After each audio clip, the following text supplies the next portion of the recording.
मंगलवार व्रत कथा। एक समय की बात है, एक ब्राह्मण दंपत्ति की कोई संतान नहीं थी, जिस कारण वह बहुत ही दुखी थे। एक समय ब्राह्मण वन में हनुमान जी की पूजा के लिए गया। वहां उसने पूजा के साथ महावीर जी से एक पुत्र की कामना की। घर पर उसकी स्त्री भी पुत्र की प्राप्ति के लिए मंगलवार का व्रत करती थी। वह मंगलवार के दिन व्रत के अंत में हनुमान जी को भोग लगाकर ही भोजन करती थी। एक बार व्रत के दिन ब्राह्मणी ना तो भोजन बना पाई और ना ही हनुमान जी को भोग लगा सकी। उसने प्रण किया कि वह अगले मंगलवार को हनुमान जी को भोग लगाकर ही भोजन करेगी। वह भूखी प्यासी 6 दिन तक पड़ी रही। मंगलवार के दिन वह बेहोश हो गई। हनुमान जी उसकी निष्ठा और लगन को देखकर बहुत प्रसन्न हुए। उन्होंने आशीर्वाद स्वरूप ब्राह्मणी को एक पुत्र दिया और कहा कि यह तुम्हारी सेवा करेगा।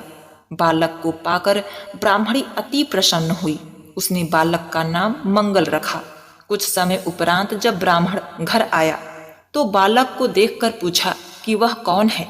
पत्नी बोली कि मंगलवार के व्रत से प्रसन्न होकर हनुमान जी ने उसे एक बालक दिया है। ब्राह्मण को अपनी पत्नी की बात पर विश्वास नहीं हुआ। एक दिन मौका देखकर ब्राह्मण ने उस बालक को कुएं में गिरा दिया। घर लौटने पर ब्राह्मणी ने पूछा कि मंगल कहाँ है। तभी पीछे से मंगल मुस्कुराकर आता हुआ दिखाई दिया। उसे वापस देखकर ब्राह्मण आश्चर्यचकित रह गया। रात को हनुमान जी ने उसे स्वप्न में दर्शन दिए और बताया कि यह पुत्र उसे उन्होंने ही दिया है। ब्राह्मण सत्य जानकर बहुत ही खुश हुआ।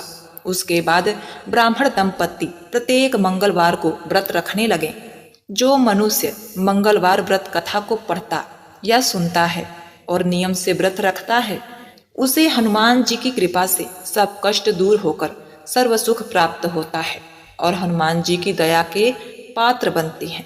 हे हनुमान जी, जिस प्रकार आपने उस ब्राह्मण को पुत्र दिया, उस प्रकार सभी को देना। कथा को कहने वाले, सुनने वाले, हुंकार भरने वाले को देना। जय हो हनुमान जी महाराज, जय बजरंग बली। पौराणिक कथा के अनुसार बहुत पुराने समय की बात है। एक साहूकारनी थी। उसका बेटा और बहू थे। पति की मृत्यु युवा अवस्था में ही हो गई थी और इस तरह उस साहूकारनी का रोज का नियम था। वह हनुमान जी के मंदिर में जाया करती थी और साथ में पूड़ी, हलवा और चूरमा बनाकर ले जाती थी और हनुमान जी से कहती थी, कांधे सोटो लाल लंगोटो, हनुमान जी खायो चूरमे और रोटी। मैंने तुम्हें दिया जवानी में, तुम मुझे देना बुढ़ापे में। अब क्या था, पूजा करने के बाद वह साहूकारनी अपने घर आई तो उसकी बहू बोली, सासू जी, तुम चूरमा रोटी लेकर कहाँ जाती हो रोज? वह साहूकारनी बोली, बहू, बालाजी के मंदिर में जाती हूँ। बहू बोली, मंदिर में तो नहीं जाती हैं आप। हमें तो लगता है आप अपने खाने के लिए रोज चूरमा और हलवा पूड़ी बनाती हैं और चोरी छुप के जाके कहीं खा लेती हैं। प्रिय भक्तों, सास अपनी बहू की बातें सुनती है तो भी कुछ नहीं बोलती है और उसे मन में बड़ा दुख होता है। उसे यह दुख होता है कि वह भगवान की भक्ति करती है और उसकी बहू उसे चटोरी कह रही है। अब क्या था, दुख के मारे वह जाकर अपने कमरे में सो जाती है। सोते सोते 5 दिन हो गए। हनुमान जी सपने में आए और बोले, हे साहूकारनी, तूने तो जवानी में दिया है, मैं तुझे बुढ़ापे में देता हूँ। साहूकारनी बोली, हे हनुमान जी, आज तो आप मुझे खाने के लिए दे देंगे, लेकिन रोज कौन देगा? हनुमान जी बोले, हे साहूकारनी, मैं तुम्हें रोज दूंगा। अब क्या था, हनुमान जी की महिमा देखिए।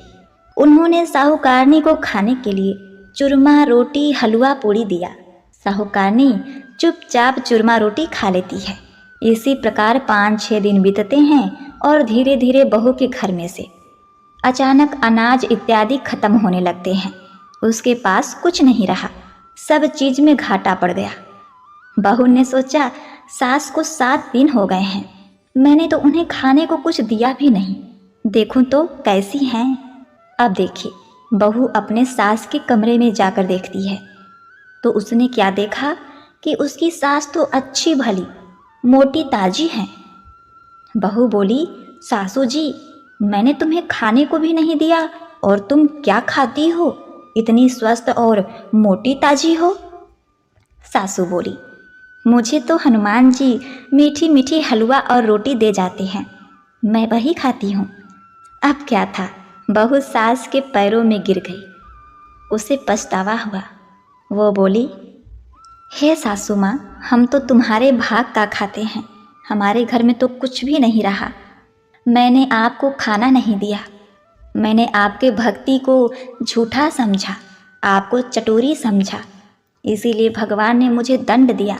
7 दिन के अंदर ही हमारे घर से अनाज, धन इत्यादि समाप्त हो गया। हे सासू माँ, अब आप ही सब कुछ संभालो। मुझे आपके भक्ति पर विश्वास हो गया। आपने हनुमान जी को भोग लगाया जवानी में और हनुमान जी ने आपको वही भोग बुढ़ापे में लौटाया। आपका पेट भरा। हनुमान जी की महिमा अपार है, कोटि कोटि प्रणाम है। प्रिय भक्तों, अब क्या था, उस सास ने खुशी खुशी घर की सारी जिम्मेवारी संभाल ली। सास यानी कि वह साहूकारनी हनुमान जी को रोज चूरमा रोटी हलवा पूड़ी खिलाया करती थी, हलवा पूड़ी चढ़ाया करती थी। फिर घर में बहुत बरकत हुई और खूब धन धान आने लगा। हे हनुमान जी महाराज, हे बालाजी, जैसे आपने उस साहूकारनी को दिया वैसा सबको देना। सबके घर में अन्न धन के भंडार भरे, सबका मंगल करना। इस कथा कहानी को कहने वाले, सुनने वाले तथा हुंकारा भरने वाले सभी को देना। बजरंग बली हनुमान की जय। ओम नमः शिवाय। प्रिय भक्तों, हमारी दूसरी कथा है मंगल देवता की कथा। बहुत समय पहले की बात है। किसी गांव में एक बुढ़िया रहती थी। वह मंगल देव को अपना इष्ट मानती थी। मंगलवार के दिन वह ना तो घर लिपती थी और ना ही धरती खोदा करती थी। हर मंगलवार को वह मंगल देव का व्रत रखती थी। उसका एक पुत्र था जो मंगलवार के दिन ही पैदा हुआ था, इसीलिए उसे मंगलिया कहकर पुकारा करती थी। बुढ़िया की श्रद्धा देखकर स्वयं मंगल देव ने उसकी परीक्षा लेने की ठानी और साधु का भेष बनाकर उसके घर मंगलवार के दिन पहुंच गए। अब क्या था, वह बुढ़िया से बोले, हे बुढ़िया माई, मैं भिक्षा मांग कर लाया हूँ, अतः मुझे भूख लगी है, मुझे भोजन बनाना है। तू थोड़ी सी धरती लीप दे तो मैं भोजन बना लूँ। बुढ़िया माई ने कहा, महाराज, मैं मंगलवार की व्रती हूँ, मैं आज के दिन धरती नहीं लीपती, मैं जल का छिड़काव करके देती हूँ, आप उस पर भोजन बना लें। उसकी बात सुनकर साधु ने हट पकड़ ली कि नहीं, मैं तो लीपी हुई धरती पर ही भोजन बनाता हूँ। बुढ़िया ने भी रट पकड़ ली कि आज तो धरती ना लिप सकूंगी, इसके अलावा आप जो भी करने को कहेंगे मैं करूंगी। उसकी बात सुनकर साधु ने वचन लिया कि धरती लीपने के अलावा जो कहूँ करना पड़ेगा। अब क्या था, बुढ़िया ने 3 बार वचन दे दिया, वचन है, वचन है, वचन है। अब साधु ने कहा कि अपने बेटे को बुला दे, मैं उसकी पीठ पर अंगीठी जलाकर खाना बनाऊंगा। साधु की बात सुनकर बुढ़िया के तो होश उड़ गए, पर वह मंगल देव को साक्षी मानकर वचन दे चुकी थी। उसने मंगल देव का स्मरण कर अपने बेटे को बुलाकर साधु के पास भेज दिया। साधु ने कहा, माँ, तू ही अपने बेटे को लीटा और अंगीठी सुनगा ले। बुढ़िया ने मंगल देव का स्मरण करते हुए बेटे को औंधे मुंह लिटाकर उसके पीठ पर अंगीठी जला दी और साधु महाराज का खाना बन गया। तब उन्होंने बुढ़िया को आवाज़ दी और कहा कि अपने बेटे को बुला ले, वह भी भोग ले ले। बुढ़िया ने हैरान होकर कहा, महाराज, अभी तो आपने उसके पीठ पर खाना बनाया है, अब वह कहाँ से आएगा, उसके तो प्राण छूट गए होंगे। आप कृपया भोजन ग्रहण करें और यहाँ से जाना हो तो जाएं, मुझे और दुखी ना करें। साधु ने हट पकड़ ली कि अपने बेटे को आवाज़ तो दे। साधु की बात सुनकर बुढ़िया ने जैसे ही कहा, मंगलिया, अरे ओ मंगलिया, उसका बेटा दौड़ता हुआ आ गया। बेटे को देखकर बुढ़िया चकित रह गई। तब साधु महाराज ने कहा, माँ, तेरा व्रत सफल हो गया। तेरी अपने इष्ट देव में अटल श्रद्धा है, इसलिए आज के बाद वे हर तरह से तेरी रक्षा करेंगे। तुझे कभी भी कोई कष्ट नहीं होगा। ऐसा कहकर मंगल देवता अपने असली स्वरूप में आ गए और बुढ़िया माई को दर्शन देकर उन्हें कृतार्थ किया। अब मंगल देवता के आशीर्वाद से बुढ़िया माई के बेटे का विवाह हो गया। सुंदर, रूपवती, संस्कारी, सभी गुणों से संपन्न बहू लक्ष्मी रूपा बहू उनके घर में आ गई और मंगलिया की भी नौकरी राजा के राज दरबार में लग गई। बुढ़िया माई का घर धन्य धान से भर गया और बुढ़िया माई सोने के पलना में नाती पोते खिलाने लगी और अपने इष्ट देव का भजन कीर्तन करते हुए अंत में बैकुंठ धाम को गई। एक बार प्रेम से बोलिए, जय हो मंगल देवता। हे मंगल देवता, जैसे आपने बुढ़िया माई का कल्याण किया, वैसे ही अपने उन सभी भक्तों पर करना जो आपके इस कथा को बड़े श्रद्धा से सुन रहे हैं। जय बजरंग बली। ओम नमः शिवाय। प्रिय भक्तों, हमारी तीसरी कथा है हनुमान जी महाराज की कथा, मंगलवार व्रत की कथा। मंगलवार व्रत कथा के अनुसार ऋषि नगर में केशव दत्त नामक एक ब्राह्मण अपनी पत्नी सावित्री के साथ रहा करता था। केशव दत्त के घर में धन संपत्ति की कोई कमी नहीं थी। नगर में सभी केशव दत्त का सम्मान करते थे, लेकिन केशव दत्त संतान नहीं होने से बहुत चिंतित रहता था। दोनों पति पत्नी प्रति मंगलवार को हनुमान जी की पूजा करते थे। विधिवत मंगलवार का व्रत करते हुए वर्ष बीत गए। ब्राह्मण बहुत निराश हो गया, लेकिन उसने व्रत करना छोड़ा नहीं। कुछ दिनों बाद केशव दत्त हनुमान जी की पूजा करने के लिए जंगल में चला गया। उसकी पत्नी सावित्री घर में रहकर मंगलवार का व्रत करने लगी। दोनों पति पत्नी पुत्र प्राप्ति के लिए मंगलवार का विधि पूर्वक व्रत करने लगे। सावित्री ने अगले मंगलवार को व्रत किया, लेकिन किसी कारणवश उस दिन सावित्री हनुमान जी को भोग नहीं लगा सकी और उस दिन वह सूर्यास्त के बाद भूखी ही सो गई। काम की अधिकता के कारण उससे यह चूक हो गई थी। अगले मंगलवार को हनुमान जी को भोग लगाए बिना उसने भोजन नहीं करने का प्रण कर लिया। अब क्या था, 6 दिन तक सावित्री भूखी प्यासी रही। 7वें दिन मंगलवार को सावित्री ने हनुमान जी की पूजा की, लेकिन तभी भूख प्यास के कारण सावित्री बेहोश हो गई।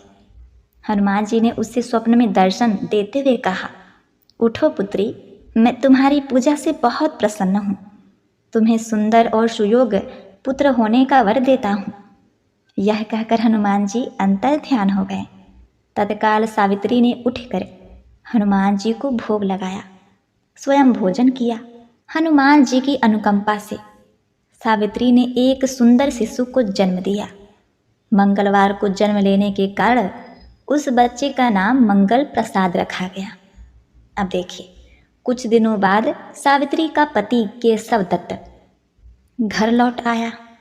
उसने मंगल प्रसाद को देखा तो सावित्री से पूछा, यह सुंदर बच्चा किसका है? सावित्री ने खुश होते हुए कहा कि मुझे हनुमान जी ने दर्शन दिए हैं और पुत्र प्रदान करने की सारी बात, सारी कथा अपने पति से कह सुनाई। लेकिन केशव दत्त को उसकी बातों पर विश्वास नहीं हुआ। उसके मन में पता नहीं कैसे यह कलुषित विचार आ गया कि सावित्री ने उसके साथ विश्वासघात किया है। अपने पापों को छिपाने के लिए सावित्री झूठ बोल रही है। केशव दत्त ने उस बच्चे को मार डालने की योजना बनाई।